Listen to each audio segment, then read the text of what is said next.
আসসালামু আলাইকুম রহমতুল্লাহি ওবরাকাতু ইনআলহামদুলিল্লাহ ওয়াসসালাতু ওয়াসসালামু আলা রাসূলিল্লাহ ওয়া আলা আলিহি ওয়া আসহাবিহি আজমাইন আম্মা বাদ। আজ আমরা আদ-দারসুস সাদিসু অর্থাৎ ষষ্ঠ পাঠ নিয়ে আলোচনা করব। তো এই পাঠে খুব বেশি নতুন নিয়ম নেই, মানে এক কথায় বললে কোনো নতুন নিয়মই নেই। কিছু নতুন শব্দ আছে এবং শেষে কিছু ভার্বেল লিস্ট আছে। তো আমরা সবগুলো আজকে এই এক ক্লাসেই শেষ করার নিয়ত ইনশাআল্লাহ। তো আমরা যখন প্রাইমারি স্কুলে আরবি নতুন নতুন, আরবি তো না, ইংরেজি নতুন নতুন শেখা শুরু করি, তখন দেখবেন যে আমরা কিছু ইংরেজি আমাদেরকে পড়ানো হতো, এই পাশে কিছু ছবি দেয়া থাকতো এবং সেই ছবি সম্পর্কে কিছু বাক্য দেয়া থাকতো। তো আমরা এগুলো রিডিং পড়তাম এবং এর বাংলা অনুবাদ করতাম। তো দেখেন আমরা এখন সেই পর্যায়ে পৌঁছে গেছি। এই পাশে দেখেন একটা মসজিদ, এবং এটা সবার চেনার কথা, এটা হচ্ছে বাইতুল মুকাররম মসজিদ, বাংলাদেশের জাতীয় মসজিদ। তো এই মসজিদটা পাশে রেখে এর পাশে একটা টেক্সট দেয়া। তো আমরা প্রথম থেকে আজ পর্যন্ত, এখন পর্যন্ত যে পর্যায়ে আছি, আমরা খুব ভালোভাবেই এই টেক্সটটা নিজেরা পড়তে পারবো, উচ্চারণ করে পড়তে পারবো এবং নিজেরা বাংলা অনুবাদও করতে পারবো। আর এখানে যদি কোনো নতুন শব্দ থেকে থাকে তাহলে আমরা কি করব, নিচে চলে যাব এবং নিচ থেকে সে শব্দগুলো মুখস্থ করে নেব। তো এই পৃষ্ঠার নিচেই যেহেতু নতুন ৫টা না ৪টা শব্দ আছে, তো আমরা প্রথমেই এই ৪টা শব্দ মুখস্থ করে নেব ইনশাআল্লাহ। এখানে মাকতাবাতুন পাঠাগার, লাইব্রেরি, মাকতাবাতুন পাঠাগার, লাইব্রেরি। তো এই মাকতাবাতুন শব্দটার সাথে সম্ভবত আমরা সবাই পরিচিত। আমরা যারা ইসলামিক বই-টই পড়ি তারা আমরা দেখব যে বিভিন্ন প্রকাশনীর নামে যে মাকতাবাতুন শব্দটা থাকে, যেমন মাকতাবাতুল আজহার, মাকতাবাতুল আশরাফ, তারপরে মাকতাবাতুল বায়ান, মাকতাবাতুল হাসান, মাকতাবাতুল হেরা। তো সেইগুলো মেইনলি বোঝায় লাইব্রেরি। মাকতাবাতুন মানে হচ্ছে লাইব্রেরি। এবারে কয়্যিমুন মূল্যবান, কয়্যিমুন মূল্যবান, খৈরুন কল্যাণ, খৈরুন কল্যাণ, শাররুন অকল্যাণ, শাররুন অকল্যাণ। তো এই ৪টা শব্দ মুখস্থ করে আমরা এবার এই টেক্সটটাতে চলে যাব। তো প্রথমেই যালিকা মসজিদুন জামিলুন, ওটা একটা সুন্দর মসজিদ। যালিকা মসজিদুল আসিমাতি, এটা রাজধানীর মসজিদ। এটা না, ওটা, ওটা রাজধানীর মসজিদ। মসজিদুল আসিমাতি কাবীরুন ওয়া জামিলুন, রাজধানীর মসজিদ বড় এবং সুন্দর। ইসমুল মসজিদি বাইতুল মুকাররমি, মসজিদের নাম বাইতুল মুকাররম বা মসজিদটির নাম বাইতুল মুকাররম। আমাম আল মসজিদি হাদিকাতুন কাবীরাতুন ওয়া জামিলাতুন, মসজিদের সামনে একটি বড় বাগান, একটি বড় এবং সুন্দর বাগান আছে। মসজিদের সামনে একটি বড় এবং সুন্দর বাগান আছে। আমরা প্রথমে সিফাত দুইটা এবং দিয়ে অনুবাদ করে তারপরে বললাম যে কোনটা আসলে মাউসুফটা বললাম। এটা করলে শব্দটা, বাক্যটা সুন্দর শোনায়। আল মসজিদু বাইতুল্লাহি, এখানে আল মসজিদটা হলো সেই আল জিনসি, মানে কোনো একটা শ্রেণী বোঝাচ্ছে। আল মসজিদু বাইতুল্লাহি, মসজিদ আল্লাহর ঘর। ফিল মসজিদি খয়রুন, মসজিদে কল্যাণ আছে। অফিসু কি শাররুন, এবং বাজারে অকল্যাণ আছে। আপনারা জানেন এটা মেইনলি একটা হাদিস, যে মানে হাদিসের আরবি টেক্সটটা আমার মনে নেই, তো এটা মেইনলি হাদিসের একটা মর্মার্থ, একটা ভাবার্থ। এরপরে দেখেন এখানে একটা একটা বিল্ডিং দেখছি, এটা মেইনলি একটা মাদ্রাসা। তো এটা সম্পর্কে এবার এখানে কিছু টেক্সট দেয়া আছে। তিলকা মাদ্রাসাতুন, ওটা একটা মাদ্রাসা। তিলকা মাদ্রাসাতুন সগীরাতুন, ওটা একটা ছোট মাদ্রাসা। তিলকা মাদ্রাসাতুল করিয়াতি, ওটা গ্রামের মাদ্রাসা। মাদ্রাসাতুল করিয়াতি সগীরুন, গ্রামের মাদ্রাসা মাদ্রাসা ছোট। ইসমুল মাদ্রাসাতি মিফতাহুল কুরআনি, মাদ্রাসার নাম মিফতাহুল কুরআন। এখানে মিফতাহুল কুরআন, এটার হয়তো আমরা অর্থও করতে পারবো, কিন্তু এখানে অর্থ বলাটা আসলে জরুরি না, কারণ এই মাদ্রাসার নামই হচ্ছে মিফতাহুল কুরআন। তো এটা আমরা এমনটাই রাখবো। ফি হাদিহিল মাদ্রাসাতি, এই মাদ্রাসায় মাকতাবাতুন সগীরাতুন, একটি ছোট লাইব্রেরি আছে। ফি মাকতাবাতিল মাদ্রাসাতি, মাদ্রাসার লাইব্রেরিতে কিতাবুন কাইয়িমুন, একটি মূল্যবান বই আছে। হুয়া কিতাবুল হাদিসি, এবং সেটা হাদিসের কিতাব বা হাদিসের বই।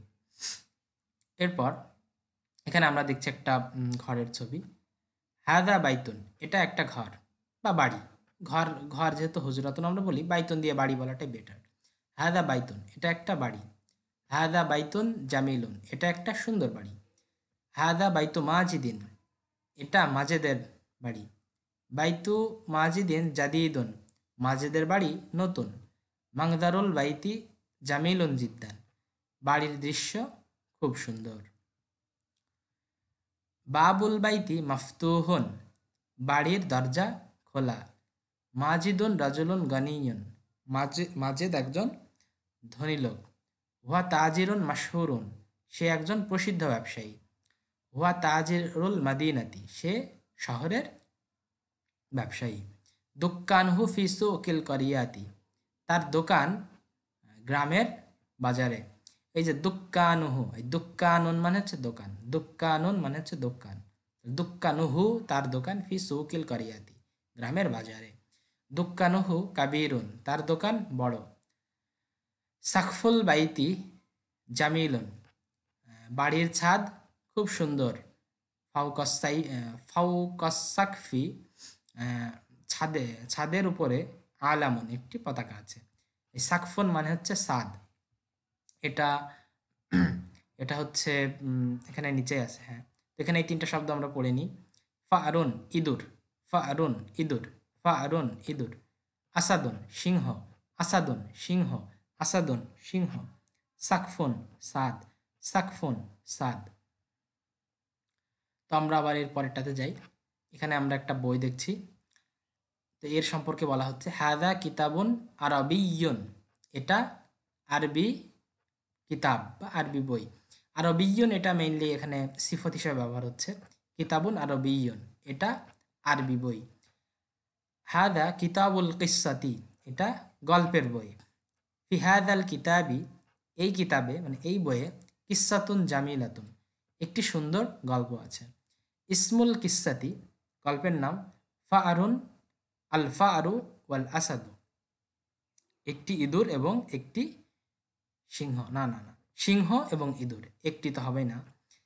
আল ফাআরু ওয়াল আসাদু, ইঁদুর ও সিংহ। এরপর এখানে আমরা একটা কামরা দেখতে পাচ্ছি। তো তিলকা হুজরাতুল মুআল্লিমি, ওটা শিক্ষকের কামরা। হুজরাতুহু ওয়াসিয়াতুন ওয়া নাযিফাতুন, তার কামরা প্রশস্ত এবং পরিষ্কার। বাবুল হুজরাতি, কামরার দরজা মাফতুহুন খোলা। ওয়া নাফিদাতুহা, এবং তার জানালা মুগলাকাতুন বন্ধ। ফি হুজরাতিল মুআল্লিমি, শিক্ষকের কামরায় সারিরন অমিংদাদাতুন, শিক্ষকের কামরায় একটি খাট এবং একটি তেপায়া আছে। এই যে এইটাকে তেপায়া বলা হচ্ছে। আচ্ছা, ফাউকাল মিংদাদাতি, তেপায়ার উপরে কিতাবুন ও কলামুন, একটি বই এবং একটি কলম আছে। আল কিতাবু আল কলামু, বইটি এবং কলমটি ফাউকাল মিংদাদাতি, তেপায়ার উপরে আছে। তো আমাদের এই যে টেক্সট শেষ, এখানে আমরা 1টা 2টা 3 4 5টা টেক্সট পড়লাম, 5টা প্যাসেজ পড়লাম বলা যায়। তো আমরা সেই ইংরেজিতে প্যাসেজের পর আমরা কিছু প্রশ্ন উত্তর করতাম এই প্যাসেজের ভেতর থেকে। তো সেম এখানেও ঠিক ওই রকমই।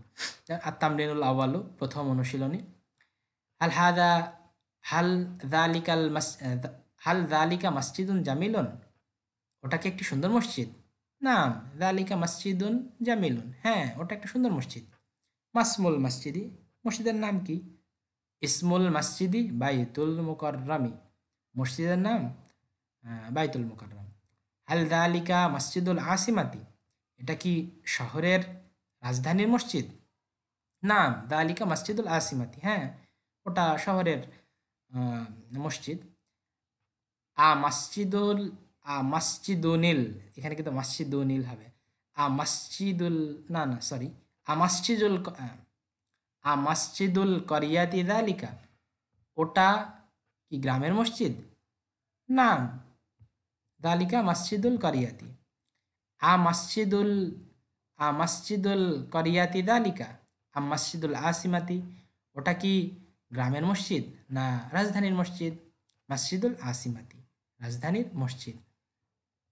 হালিল মসজিদু বাইতুল্লাহি, মসজিদ কি আল্লাহর ঘর?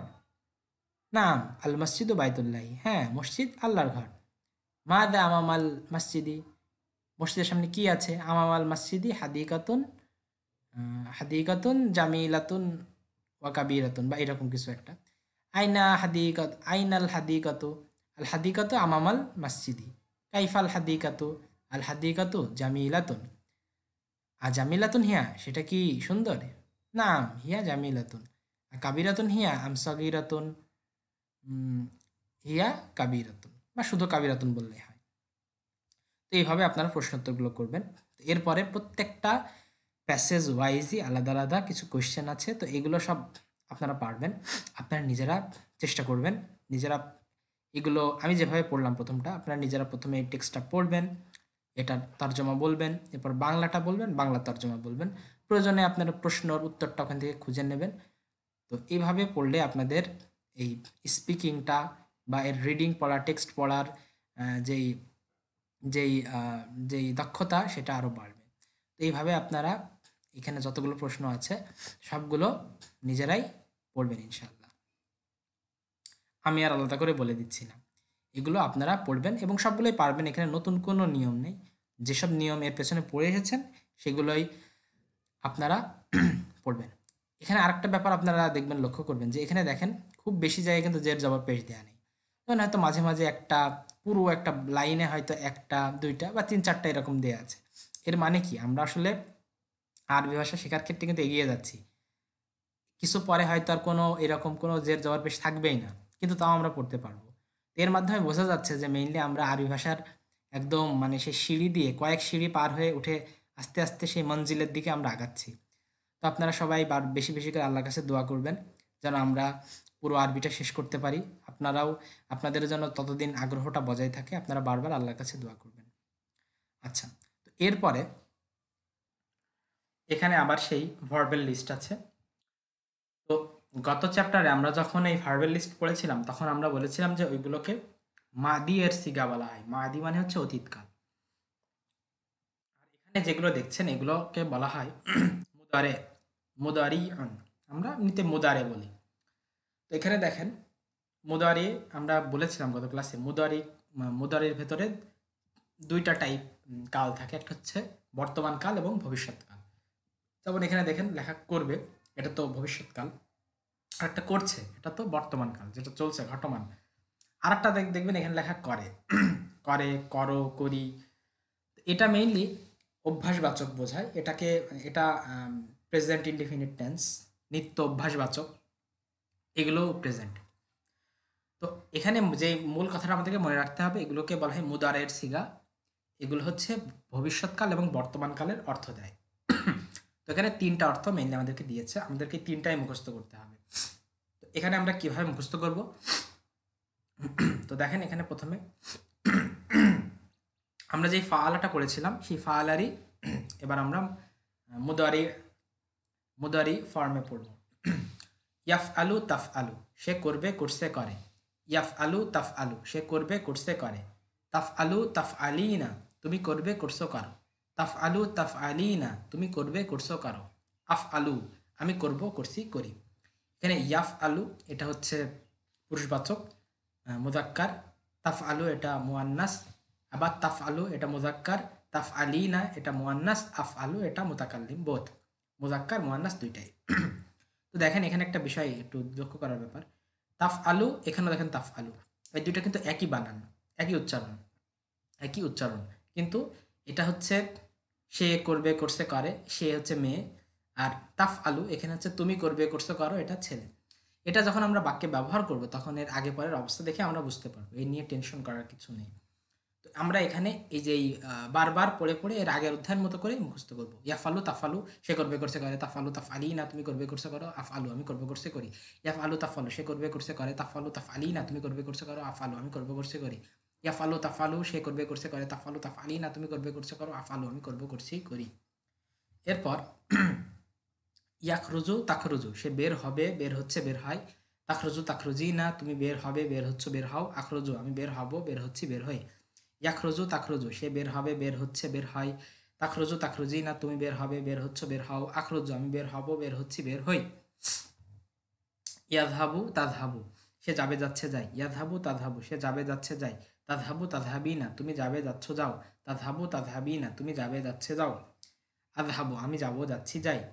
ইয়াজলিসু তাজলিসু, সে বসবে বসছে বসে। ইয়াজলিসু তাজলিসু, সে বসবে বসছে বসে। তাজলিসু তাজলিসিনা, তুমি বসবে বসছে বসো। তাজলিসু তাজলিসিনা, তুমি বসবে বসছো বসো। আজলিসু, আমি বসবো বসছি বসি। ইয়াকরাউ তাকরাউ, সে পড়বে পড়ছে পড়ে। ইয়াকরাউ তাকরাউ, সে পড়বে পড়ছে পড়ে। তাকরাউ তাকরাইনা, তুমি পড়বে পড়ছো পড়ো। তাকরাউ তাকরাইনা, তুমি পড়বে পড়ছো পড়ো। আকরাউ, আমি পড়বো পড়ছি পড়ি। ইয়াকতুবু তাকতুবু, সে লিখবে লিখছে লেখে। ইয়াকতুবু তাকতুবু, সে লিখবে লিখছে লেখে। তাকতুবু তাকতুবিনা, তুমি লিখবে লিখছো লেখো। তাকতুবু তাকতুবিনা, তুমি লিখবে লিখছো লেখো। আকতুবু, আমি লিখবো লিখছি লিখি। ইয়ারজিউ তারজিউ, সে ফিরবে ফিরছে ফেরে। ইয়ারজিউ তারজিউ, সে ফিরবে ফিরছে ফেরে। তারজিউ তারজিইনা, তুমি ফিরবে ফিরছো ফেরো। তারজিউ তারজিইনা, তুমি ফিরবে ফিরছো ফেরো। আরজিউ, আমি ফিরবো ফিরছি ফিরি। ইয়াল আবু তাল আবু, সে খেলবে খেলছে খেলে। ইয়াল আবু তাল আবু, সে খেলবে খেলছে খেলে। তাল আবু তাল আবিনা, তুমি খেলবে খেলছো খেলো। তাল আবু তাল আবিনা, তুমি খেলবে খেলছো খেলো। আল আবু, আমি খেলবো খেলছি খেলি। আল আবু, আমি খেলবো খেলছি খেলি। তো এখানে একটা ব্যাপার, সূক্ষ্ম ব্যাপার, সেটা হচ্ছে আমরা গত মাদির যে সিগাগুলো মুখস্থ করছিলাম, ফালা ফালাত ফালতা ফালতি ফালতু, তারপরে খরজা খরজাত খরস্তা খরস্তি খরস্ত, এগুলো সবই একটা কমন একটা ছন্দ ছিল। সবগুলোই জবরের ছন্দ। শুধুমাত্র লাইবা লাইবাত সেখানে একটা জের ছিল। কিন্তু দেখেন এখানে কিন্তু সবগুলো এক ছন্দ না। যেমন এখানে ইয়াফ আলু, এখানে প্রথমে ইয়া, এখানেও ইয়া। ইয়াফ আলু, এখানে আইনের পরে জবর ছিল। কিন্তু দেখেন ইয়াখ রুজু, এখানে কিন্তু আর জবর নেই, এখানে কিন্তু যে পেশ আছে। তাহলে এটা ইয়াফ আলু, কিন্তু এটা ইয়াখ রাজু না, ইয়াখ রুজু। ইয়াফ আলু, এটা ইয়াখ রুজু। আবার দেখেন এটা ইয়াজ হাবু, এটা কিন্তু আবার প্রথমটা ইয়াফ আলুর সাথে মিল আছে।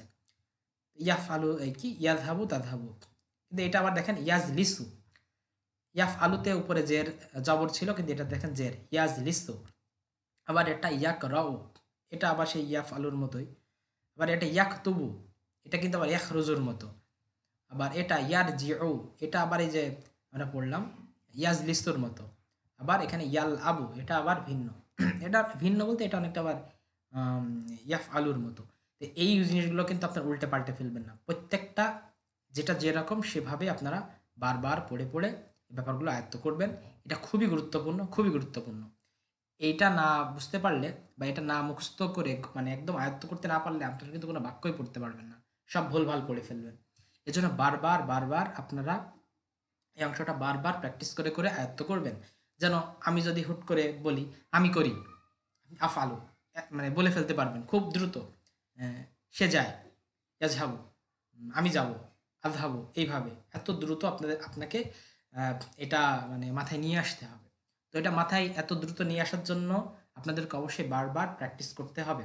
আপনারা এতদিন হয়তো শব্দার্থ পড়েছেন, খুব বেশি পড়েননি বা একবার পড়ে মনে থেকেছে, কিন্তু এইটা আপনার সবসময় প্রয়োজন হবে। মানে আপনি এটা ছাড়া কোনো একটা শব্দ বা একটা বাক্যই পড়তে পারবেন না। এজন্য এটার জন্য একটা আলাদা সময় বের করে খুব ভালোভাবে এই ৮টা সিগা ভালো করে মুখস্থ করে নেন। এটা ছাড়া কিন্তু আপনারা দ্বিতীয় খণ্ডে এগোতেই পারবেন না। তো আপনারা খুব ভালোভাবে প্র্যাকটিস করবেন আমি আশা করি।